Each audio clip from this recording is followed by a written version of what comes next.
dream's breath, flying high, defying death. Every cloud's my stair to climb, reality's a fleeting mind. I see gold in a field of gray, the world bows to my ballet. Delusional delusion is my superpower, turning seconds into an endless hour. I'm the king of make-believe, what I dream I can achieve. Oh yes, I'm spinning towers. Delusional delusion is my superpower. I paint the moon with a wink of my eye, pull the stars down, let them lie. Every no becomes a yes, a stubborn mind in chaos dress. Welcome to Delusional, where delusion is our superpower. This is episode 3, still trying to impress them. Who is them? Whoever you're still trying to impress. We try to impress a lot of people. Today's theme is validation, self-worth, and the need for approval. Of course, you know I'm not by myself. This is Delusional episodes, not prequel or the sequel. I am joined with Dr. Chase, my brother, y'all. How you doing? Thank you for letting me speak to you about the topics and hanging out. I'm enjoying it. So as you know, we was talking about in Keeping Up with the Joneses, episode 1, that we have this need for approval. We're still trying to impress someone, no matter what it is. It's a theme, right? It's the trap of validation.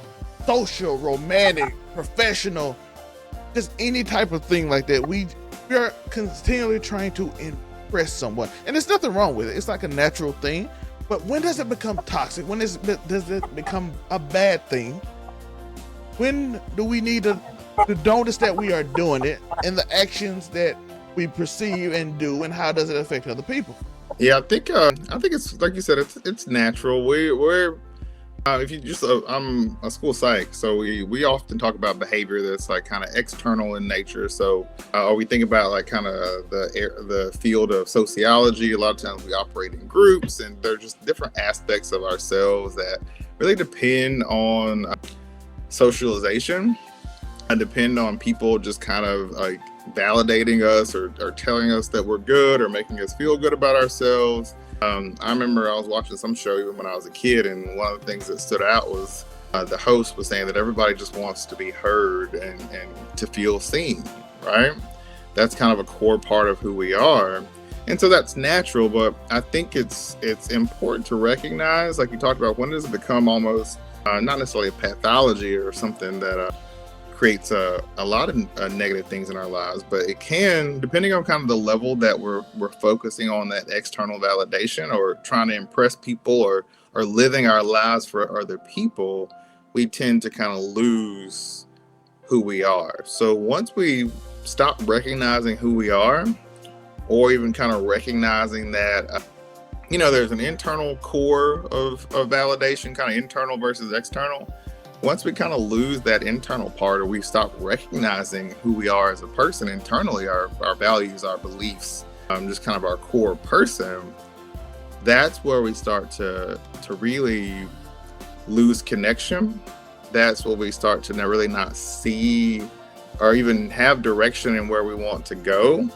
And that's when we are often kind of so sad, kind of lonely, and really not recognizing even how to get out of it. You get stuck in a cycle. But the cycle comes from the need to just be constantly validated externally. What if I have this, people are going to like me, or if I have this car, this relationship, if I do this, if I do that, if I look a certain way, everything's going to be fine. But it's kind of one of those things where once you achieve that, there's the next thing. And so we think it's going to make us happy, and it doesn't. And we don't recognize that we're not happy, where we're like, well, I achieved this. Well, I just got to add that. And it's always the next step. And then once I do this, I'll get there. But if you recognize, you see a lot of people who are constantly trying to get there, and they're never satisfied because it's all external. Like I said, on this show, I want to be a little more personable to you. So I want to go through some struggles as a content creator, or a person who is in the public eye doing things, as an author or whatever else I do. it's a certain thing when you have a YouTube video that does really well, right? Get comments of everybody praising you, and oftentimes it comes with an opinion or a thought process or something that you might feel about a certain situation, but then you quickly realize that these people are typically with a group, as we talked about. Go watch episode 2, and then you kind of find yourself doing something else, talking about other things, and those people are not there because they might not be interested. So now you see yourself trying to get that again because it was successful. You got paid off of it, whether it's on Twitter, YouTube, social media. You get likes and people tell you, they compliment you. You might get a little hate, but you're getting paid off of it. It's like incentivized. That's why the internet is mostly negative. It's like incentivized to be negative because that's usually the reaction people react to. When you agree with them, they typically, on something that's not mundane in a way, people tend to give you more, shower you with more affection, and that you're the man, and I've been thinking this, and it kind of validates those feelings. But it's also a trap because now the things you wanted to do, I have seen many content creators start doing the certain thing that fits in a niche, whether it's red pill, whether it's maybe socialism, communism groups. You're not saying you don't believe that, but you might be a lot more active in those spaces because now you see it's a profitable method to do, right? It's a profitable method to talk about women. It's a profitable method to talk about men or what they do, or this group or that group, and calling out certain groups because, again, there's a lot of people who might be led to by the internet to be angry at said things. And those things can reinforce these bad behavior because now you seek disapproval. If those people turn on you, I've seen people state their own opinion and they crowd turn them and they immediately apologize. Yeah, it's kind of one of those things where, kind of like we were talking about before, you lose yourself. So it's the reason that you want to create content, and the reason you want to do anything is for the joy of doing it, right? If you feel like you're called to do it and you have a purpose behind it, it's like creating art.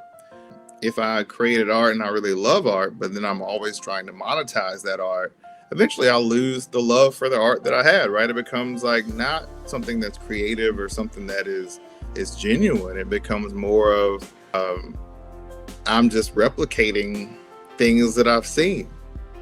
So you get in that cycle and you end up losing the love that you had for doing it in the first place. Same thing with writing or creating or cooking, and you have to be very aware of those parts of yourself and really maintain, we talked about that inner core, is really recognizing why you're doing. And of course, if you want to make money from the work that you're doing, you do have to kind of recognize the things that do engage people, right? But if it's all about that and you lose your passion for the actual work, people can see that it's not really genuine and you won't make those connections anyways. So I think it goes back to recognizing who you are, why you're doing it, and sticking with it. Because if you have that belief in yourself and your work and your voice, eventually, it might take some time. People will see that true connection. It might seem like everybody else is making a bunch of money or doing all these types of things, but a lot of that stuff is very fleeting. It could be temporary. People like genuineness. They like realness. So I think I would encourage people who are struggling with that to, of course, have a balance, but also just kind of get back grounded to what do you actually believe? What do you want to put out there? And then what you're putting out there actually doing? I don't want to create content or create things that actually make people less happy or create more tension in their lives or, aren't really building people up, but things that are tearing people down. I don't think you find joy in that. Again, that's my personal belief. But I think it relates to what you're talking to, because the joy goes away once I just start chasing clicks or doing it for just the cash. It might work for a while, but you don't really, the core is not there. And I think people can tell that eventually. Doctor, I get to wear the best outfits, get the best cars. People look at me. Well, people aren't satisfied. I mean, think about it. You might have the best car, but then somebody has a better car. How do you feel about it? Like how long does having the best car actually make you feel good? Right? How long does having the outfit make you feel good? If not like joy, it might give you some temporary reprieve from being sad and like not connected to what you're doing. But it's always the next thing, you know. I might get that really nice outfit or that I might look really good now, but then you're immediately searching. You think about how people work. You find that now you're immediately searching for the next really cool outfit. We were talking earlier about, you said bigger boat. People didn't know, I'm gonna be transparent. Kind of messed up the audio, so this is our second time doing it. So shout out to that. Shout out to me messing up. But I'm using a new program. It's fine. We restart and we make better shot. Thank you for my brother. The opportunity to do this again. But you were talking about if I rode up in a boat and I played an expensive boat, I like the boat. Somebody riding a bigger boat, now I want the bigger boat. Or we talk about starter jackets. Like I used to wear the 49ers and the Cowboy starter jackets in the 90s, and people used to take from, they used to steal them. So it was like a really popular thing because it was the outfit you're supposed to wear. Or everybody buy the Chargers or Challengers because it's like the one that you can afford. It's a nice looking sporty car. Right. Well, it's kind of one of those where, like you're saying, it's a cycle. And if you don't really find that foundation, like you talked about, external validation tends to be very temporary. Even like kind of in behavior, like when we talk about behaviorism, I can kind of get you motivated for a minute to do certain types of things, but that doesn't really last. I have to continually to do it, or it has to be more and more. And you see that with people all the time. You have to get more extreme, right? Like you were talking about, everything has to be on this extreme level for you to even kind of be engaged in it. So I think it's really important for us to, like you're talking about, work on that internal piece. Why am I doing it? What's my purpose? What are my values? What is my character in whatever I'm doing? And then build whatever your work from that. Because that's where you really get that fulfillment. Yeah. And the topic of still trying to impress them, it is something that interesting because think about it, a lot of these people don't know you in any setting. They really don't know you in your professional setting, when you first start romantically, social setting, they don't really know you. So oftentimes it's like a transactional thing for people. Like, what do I get? Am I learning something from you? Am I getting monetary gain from you? Or am I getting a potential thing from you? Am I get just entertainment from you? Do I like you because you make me laugh? So it's usually just transactional. And a lot of times it comes with, if you're really talented in an area, you're really funny, get like it's like people, they become like, other people become people pleasing to you. You entertaining, people will continually praise you. But the second you don't do what they want, you kind of realize that they don't know you. So it's kind of easier to make that disconnect from you.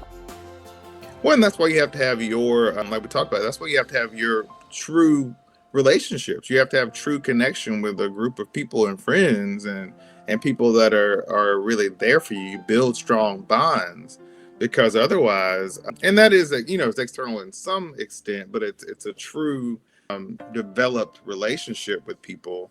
Because if it's kind of one of those things that is, and it's people that just like you for you, you don't necessarily have to perform or be someone else.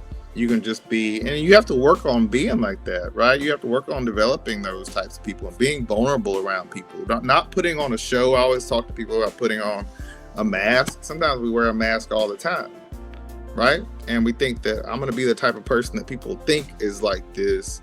But if we're constantly wearing that mask and we're never vulnerable, we never tell people how we feel or share who we really are, we always feel a certain level of disconnected, and we almost lose ourselves in the performance. So you see a lot of people now, I think, that are constantly performing. And then when they're not performing, they're just kind of lost. And I'm kind of guilty. I can be guilty of that same type of thing. I'll work really hard if I do, and the intent might be good. But it's one of those things. How do I work on vulnerability and self-reflection, and then addressing some of those things about myself that may be difficult, or that I might not think that people will like, right? And recognizing that and just kind of saying, okay, I know who I am. I have to reflect on who I want to be at again, that goes back to that core part, and just recognizing that I have good things about me. I can grow and I can change. And if I don't like certain parts of myself and where I've been, even if I've been through some very difficult things, I can make choices that hopefully will allow me to move to another place and another direction, and the direction that I want to move into. But often if we don't reflect and do some of those hard, difficult things, we will externally try to meet needs that can never actually be met externally. Yeah, I was thinking about that as you were speaking and talking about externally and all the gratitude and everything. I was thinking about athletes and how we interact with athletes, and it's like kind of an opposite though. It was like a chase of validation, but I've been validated my whole time. But my whole time I've been trying to impress people to keep up that validation. For instance, a kid good at pee-wee football. People expect him to be good at junior high and high school football. People put that pressure on you. I have one of my great high school friends. He went pro in baseball. I told the story before about how we went to a baseball game and they asked him was he gonna pay, and he was like, no. Then they just, oh, you funny, and then just let him go in, and they let me and my cousin go in, and then they gave us a plate. And then people always validated it. They kept validating because he kept getting good at sport. The same thing with, we had a guy on my team who was good at sports but didn't work out. So they treated him well until it didn't. We had a guy in college whom every time we was around him, no matter what, if we were playing the game or hanging out, he'll have a group of people around him no matter what. Within 3 months of him not being drafted, he was on our flag football team. He drove up in a car on the grass of the football field. He do this all the time when he come to hang out, when he had this group of people with him. They say, I don't know who you think you are, but you ain't gonna park there. I don't care who you were. No, this was 3 months ago. This ain't like it was a decade later. And Right. like, oh, you would not get. This was 3 months after he didn't succeed at the level people thought he was gonna succeed. And that's why a lot of athletes you see go through when they retire or are reluctant to retire, because when they are no longer the athlete, who are they? Right. I think that's the danger of the things that you're talking about, right? So if I'm my work, or if I am my relationship, or if I'm my money, or if I'm my house, or if I'm my neighborhood, or if I'm all these things, and I'm not the person that I am, when those things go away, you feel like you're not a person. So I think you can be a good athlete and still be who you are, right? And I think about that even with me or you.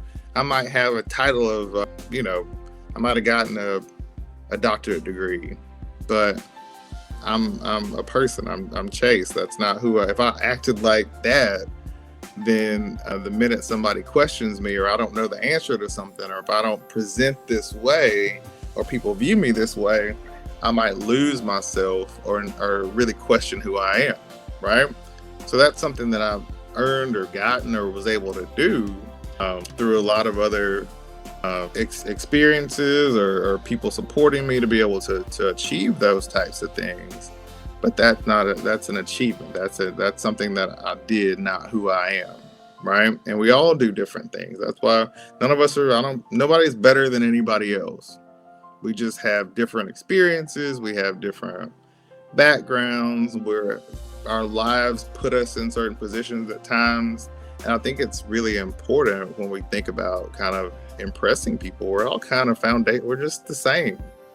Just trying to figure out who we are, what we want to do, and live in day to day. We all put our pants on one leg at a time, right?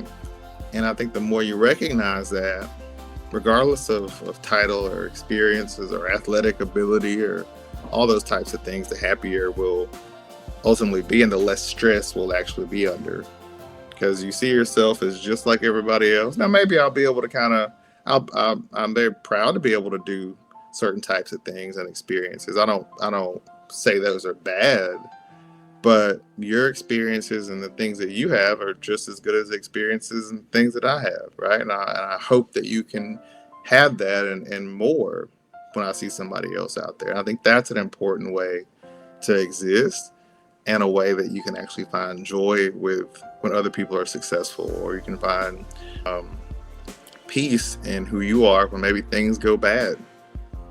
If you lose everything, that's a question one of my buddies asked me a while ago. He's like, what happens if you lose your house or your car or any money that you have? Would you be okay? And initially that was a pretty difficult question for me, but over time, and the more I've kind of grown in faith in who I am, I could lose it all and I would get up the next day and we just make it happen, you know? But as you stated, you were saying if we lose it all and all this, we have this thing where we have to chase it. Where, like, we were talking about this in a previous show, as I said. We was talking about the class clown or the bad kid, and then we have to live up to that. Why? Because that's the expectation. Is how we get attention. The kid who is bad in school, you're a bad kid. So now, oh, I'm the bad kid. Oh, I'm the class clown. So I gotta live up. I gotta still do these jokes. And people forever see you as that.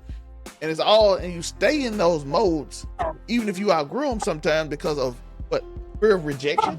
Like, oh, my friends won't be my friends anymore. Oh, people won't give me that same attention. The need to belong. Now I'm in a group, and this group like me for this, or I got to keep on doing this. Or maybe it's just ego that I want to be the big man, so I got to keep making jokes to make everybody laugh. Validate me. I have to always put on this performance. I was always put on this show. As you said earlier, I had to put on this mask to constantly do. And society does it too, where, oh, these people are like this. These people from this area in that city, I'll just say Chicago, these people in these areas like this. So now those people feel the need to, even somehow from external forces, feel the need to have to act on it, have to be tough, because that's what we appear to people. And if I don't be tough, this happens in like gang coaching. If I am not tough, or if I'm not funny, or if I'm not athletic, who am I? So I have to put on this act because I'm from here. I notice that people always say where they're from, because again, externally, that place is supposed to be that way, right?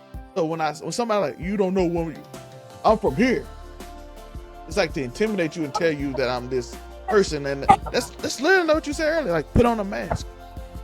Right, and it's and like we were talking about, you have multiple identities. That's not bad. Like you can be proud of where you're from.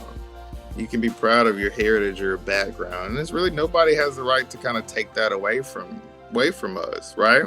Because there's positive things about our different types of cultures. You might have, because somebody has a certain privilege or certain background or have all these things, that they're so happy. But there's a lot of people who have all kinds of things who are completely miserable, you know? Or I'm talking about physical things or financial things. But like you were saying, it's kind of one of those things where we're always externally expected to act a certain way, and then it puts us in a box. So I think, and this not necessarily, it's society does it, but we also do it to ourselves. I think about the kids that I work with. They're told often that they're, like you said, the bad kid, or because they're from this space, or because they have this background, or maybe they have some difficulties with learning or doing certain types of things, that they're told that they can't necessarily do that. Our words mean a lot, right? The words that people tell us matter, and the words and the thoughts that we have that we tell ourselves matter, and they can either often move us forward or kind of keep us stuck. So I think it's and those things are often unconscious. Like sometimes people want to protect us. They think, well, if you want to go out there and do something that's kind of outside our family or things that we haven't done before, then I'm going to tell you don't need to try that. You should just stay here, right? Or you should just stay in this area, or you're just going to be this. And historically, sometimes that's our family trying to protect us, or people just kind of not wanting us to be hurt. But what that often does is, in some instances, it limits our ability to dream about where we want to be and who we want to be. I mean, you talked about groups and a kind of gang culture. Teenagers, when your brain is developing at a certain age, adolescence, you need a group. right? You need to help other people help you to define yourself. And often we kind of go in directions because those are the only groups that are available. Might be groups that are pushing us in directions that are unsafe or to make certain choices that aren't good for our outcomes. But what I ask about or I think about in certain communities, are there groups that kids can belong to that promote the positives, right? We kind of expect people to change, or we wonder why they're doing what they're doing if there's some choices that aren't necessarily the best choices or the safest choices. But our communities don't often provide spaces for people to develop and nourish some of those skill sets and some of those gifts that they have that are truly like some amazing things. So there's a lot of reasons that we make the choices that we make, but I also think there's systemic things that we could do to allow people to really find out who they are and grow socially, figure out that core part of themselves. We have to really nowadays is explicitly teach social emotional skills and emotional intelligence, right?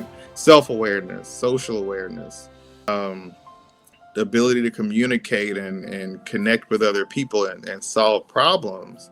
And the more we focus on a lot of those things, I think the healthier we'll be. What is it? Peace over perception? Yeah, peace over perception. Can I find my peace over what I'm perceived as? And it's okay to be at peace.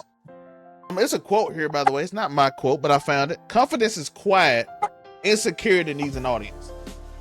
And it hit me because even in these spaces, you see people have to put on this mask, this character, rather than being them, because they really don't think themselves is enough. They don't think I myself am enough. So I have to yell in this camera and do things to impress people. Whereas confidence is quiet. Where if you yourself and you're confident in yourself and people can see it, it's an amazing thing, by the way. You can see some content creators just be confident and just be themselves, and people just go to them. But some people have to put on that. And like I said, sometimes it is a performance. It's internet. Sometimes you have to add a little bit layer to yourself. Not saying it's a bad thing, because sometimes you just might be a chill person. And you sitting there by quiet, not gonna work for you. So sometimes you might have to just be that person that you see yourself as when you're confident, and just be that person. Like I said, confidence is quiet, insecurity needs an audience, and they hit heavy. Yeah, I agree. I think sometimes it's one of those, and I think it's sometimes we don't give people permission to be themselves. I think that's a big concern that I have, especially with like kind of social media and the algorithm, and we see all these types of things. A lot of it's always encourage you to be somebody else or look like somebody else or act like this other person. So you really don't really get to explore who you are as an individual and take that time. And I do think sometimes we don't give people, I think permission is kind of a tough word, but sometimes it's okay to tell somebody that you're good enough. I want to see what you think and what you know and how you learn. And if you make a mistake, it's okay, because you're learning and figuring it out. But often we want people to know the answer before it's even asked. Or we, like you talked about, we like a certain part of people. So we're like, oh, you're good at this. That's all that you are. Right. And I think it's one of those things in a world that tries to put you in a box or reinforces a certain aspect of yourself, is recognizing and telling people that you are multifaceted, you're complex. You can make a mistake. You can get stuff wrong in certain parts.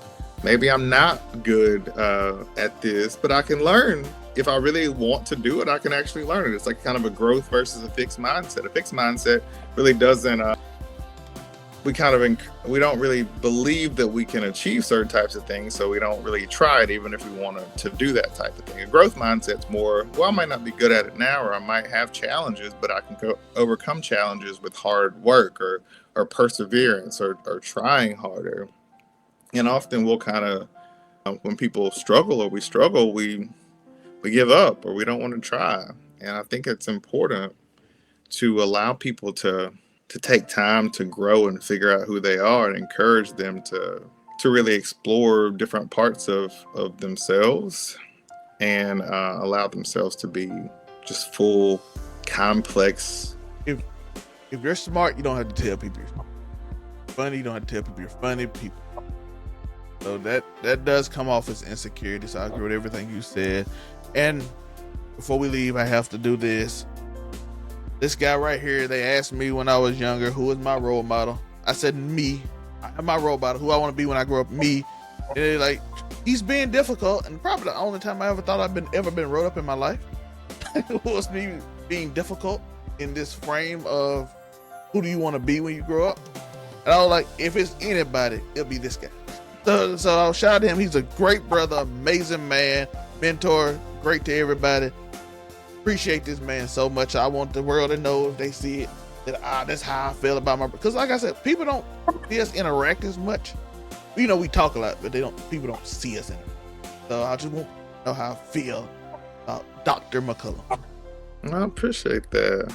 I feel the same way. It's like our mom. He compliment him too much, he gets uncomfortable. Other than that.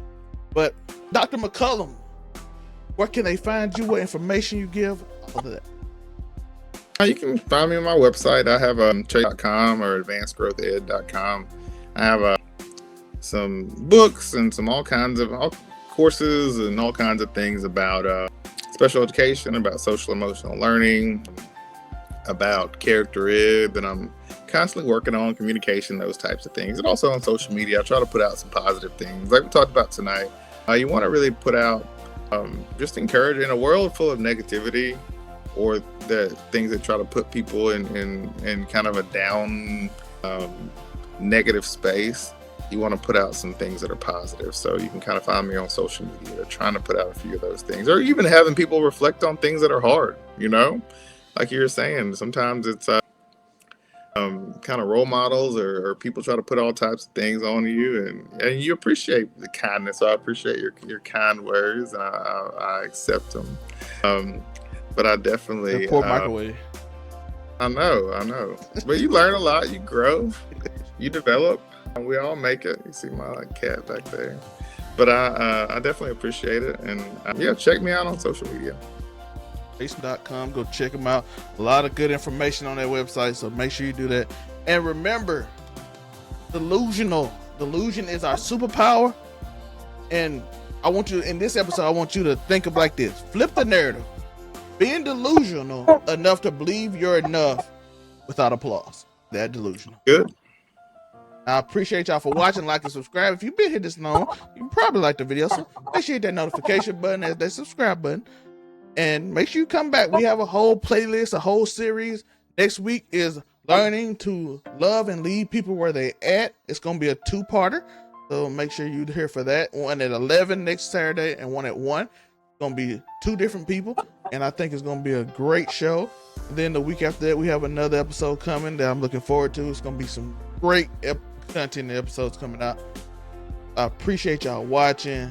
Again, be delusional, because delusion is your superpower, and keep stomping something to make.